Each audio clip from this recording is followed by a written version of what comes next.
believe in yourself, can I just save you some time and money? And say forget it, because it won't work. It really won't. You need to believe in yourself and that you will be successful in whatever you attempt to do. You can do it. Listen, I am no different than anybody else. In my very first real estate deal, I was blown away. I entered that thing with fear and trepidation, and when the appraiser came out and looked at it, he said, man, I don't know how you structured this deal, but you've got a killer deal here. And I was, before that, I was sweating bullets thinking, man, I hope this thing works out. I'm not real sure how, I mean, I thought the numbers worked out, but, a newbie, And at closing, my eyes are, And that's all it took to believe in myself. I don't know about you, but I grew up with, can't you do anything right? And we're going to look at some other things here in just a minute. And how that affects the lower part of your brain. Okay? All right. Is everybody still with me? Yep. That's supposed to say faith in that brain. Okay? But it doesn't. That was my typo. Is it? Well, see, I got my contacts in and I thought, man, did I miss that? Okay. All right. So you guys are really with me. Okay.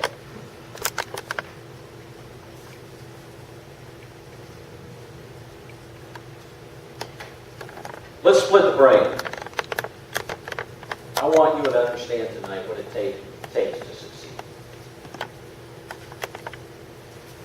We have the conscious part of the brain, that intellectual, the part that I'm using right now. In fact, some of you may be saying, that's in question, I don't know about this stuff he's saying. But the intellectual part, the conscious part of our brain is what we use to interact and carry on our daily lives. Okay? The subconscious part of our brain is what we believe. It's what controls your actions. Do you realize that we really are just a mass of energy in a very high-speed state of vibration? If we were put under an electron microscope, you would see a conglomeration of atoms and nucleuses moving at a very high speed. And we can absolutely control how we feel. We can control everything about us throughout the day. Now let me say this. Life will happen. And I have a plaque in my office right there by the door, so every time I go out, I see it. And it says this. It's an algebra equation. Tim, you'll like this. You've been in my office. You may have seen it. Yeah, I can remind you of it. Okay. Can I remember? That wasn't in my notes to say.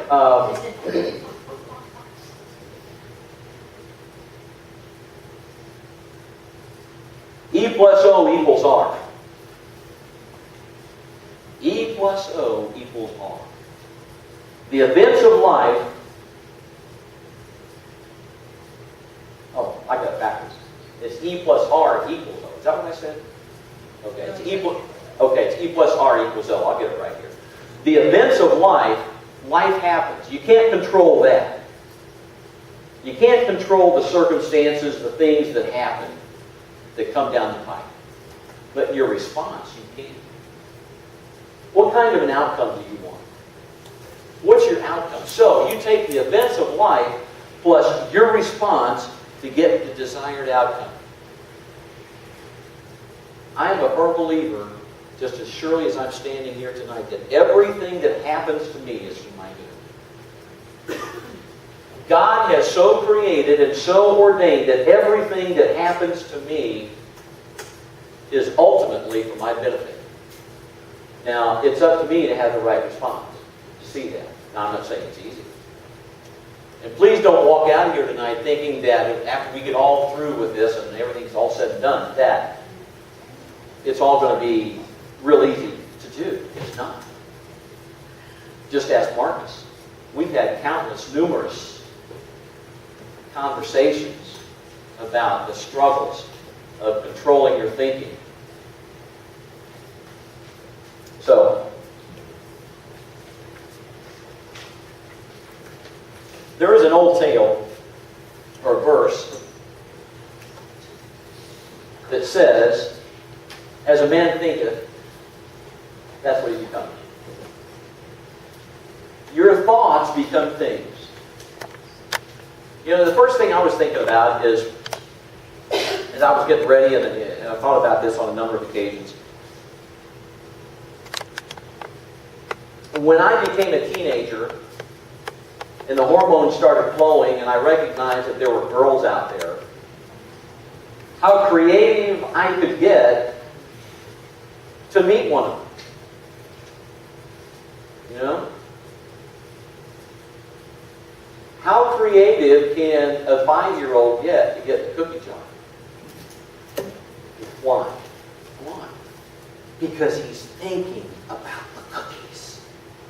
He's ruminating, and that's just running. The cookies are running through his mind. The mind creates the action to get what we want. Now, let me say this, in an hour or 45 minutes or 45 minutes an hour, whatever, there's not enough time to go into all the ins and outs of this thing. But my goal tonight is to lay a foundation and plant the seeds for you guys so that when you walk out of here tonight with a little bit of research, with a little bit of study, with a little bit of work, you can unlock the things that are holding you back to be successful in this endeavor called real estate. Okay? So, thoughts become things. We have been given the responsibility of taking charge of our thoughts. I will tell you in a heartbeat, it's easier for me to go work hard labor 12 hours a day than to constantly allow myself to only think about those things that are going to be beneficial to me. When we allow random thoughts just to go here, there, everywhere,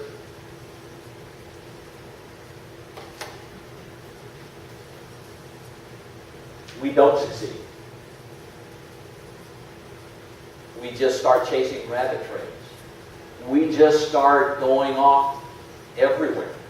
And we get to the end of the day, it's like, what have I accomplished? Not much. Listen, your subconscious will dictate everything about you.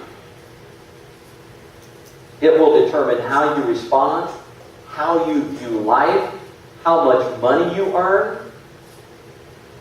You see, for years I thought all I could ever do, you know, they say the nut never falls far from the tree.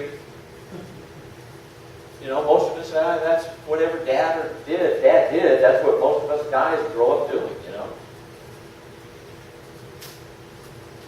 And so you limit yourself thinking, well, this is all I can earn. You know? I don't have a PhD. You know, all college does is help you say ordinary things in a much smarter way.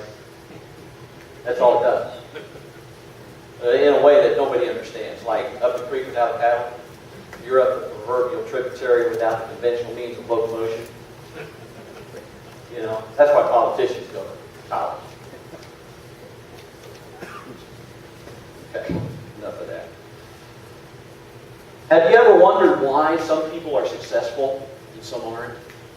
Why is it that some people, when they get into real estate, man, they hit the ground running and they never look back and you're always eating their dust, and the next time you meet up with them, they're multi-millionaire. And here you're still scratching out trying to figure out what in the sandhill is going on. There's a reason. Because they understood some things. Your subconscious will determine how you feel. If you ask somebody how they feel today, they may say, well, I'm feeling good, or I'm not feeling so okay. But you'll never hear anybody say, I'm consciously aware of being emotionally involved with a negative idea, and therefore I've moved into a negative vibration. You know? But then maybe they may if they went to college. That's true. Yeah, that's if they went to college. That's what they may say. But all of that's saying is that your subconscious controls the vibration of your body, which controls the outcome of your life. Now, there's a complete science behind that, and we can. All I'm going to say, it deals in metaphysics, okay? But that's a proven science, okay? Now, what I really want to get into is how do we change then? So if we recognize, and here's a guy that's just kind of letting his thoughts go everywhere, you know, this is something I pulled off the internet. It's just, I mean, one minute he's thinking about Aboriginal learners using courseware such as whatever, and then he's thinking about instructional design and then new software. I mean, he's just kind of going all over the place, you know? So if we allow our day to go like that, then we don't accomplish anything. We don't accomplish anything.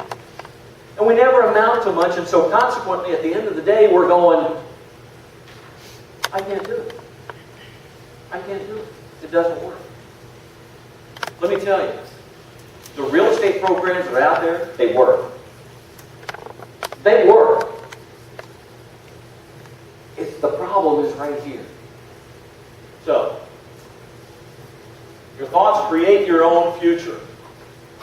Again, there's a whole other science behind that.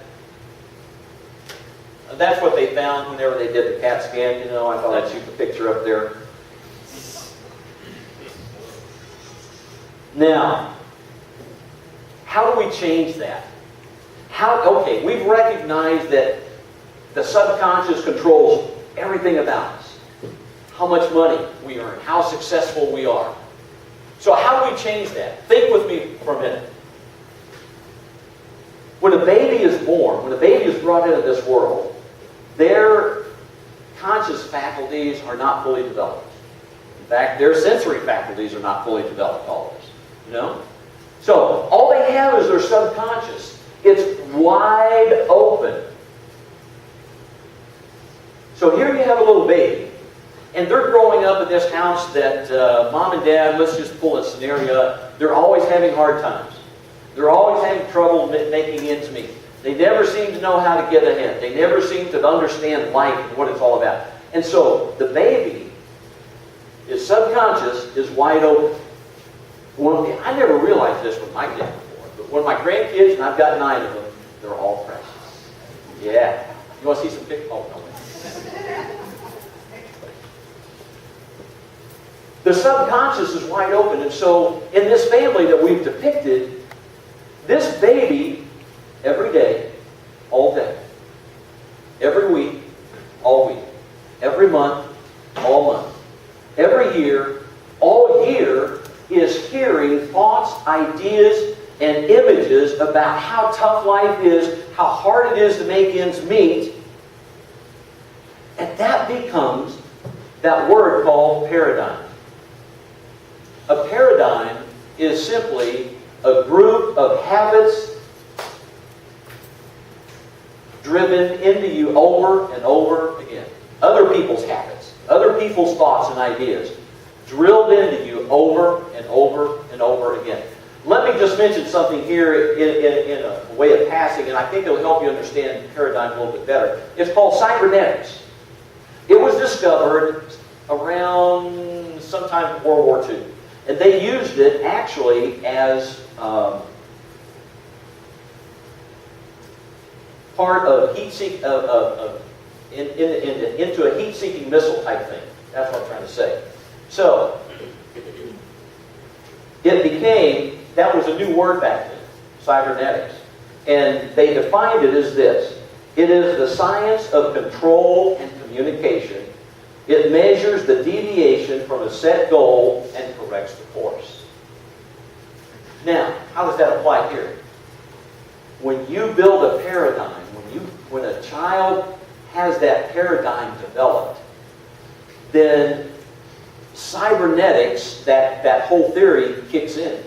Because when they then get old enough to begin to think intellectually, what are they going to do? They're going to think thoughts that are in harmony with that subconscious, with that paradigm. And so, when they start going down life and start doing things, and they start getting, wow, look at this money I made. Look what I'm doing. Cybernetics is going to kick in. Their paradigm is going to kick in and correct the deviation back to a set goal. What's their set goal? Life is hard. You can never make ends meet. They're going to do this, and they're going to get back on course. What is their course? Struggling down through life. Unless they change the paradigm. There was a book written around 1960 called Psycho-Cybernetics. It wasn't a movie, like the movie Psycho, but I don't want you to confuse that. But Psycho-Cybernetics, and it's all about a proper self-image of who you are. Not what you see in the mirror. When you walk in front of a mirror and you look at yourself, that's just a reflection of your body. That's not you. How you see yourself up here is how you perceive yourself. And that's what Psycho-Cybernetics is all about, helping you get a proper self-view of yourself. Because, again, we're talking about real estate tonight. All of us want to be wealthy beyond imaginations. I don't know about you, but I think back in biblical terms of like King Solomon, wasn't he one of the wealthiest guys that ever lived? I don't know, David, Job, some of those guys, I don't know, they were all rich. I want to be wealthy. I don't know about you. And that's okay. It took me a long time to understand that. That was okay. But anyway, I would highly recommend that book, Psycho-Cybernetics. Every child, every parent, I should say, should read that book, get the principles down, and instill in those children how to have a proper self-image. So, we've got this improper self-image then of a paradigm. We've got a wrong paradigm built now in this child. They've heard all of this stuff the first 4, 5, 6 years of their life, and now they're old enough to think intelligently. And so what do? That's all the notes I have, so I don't know.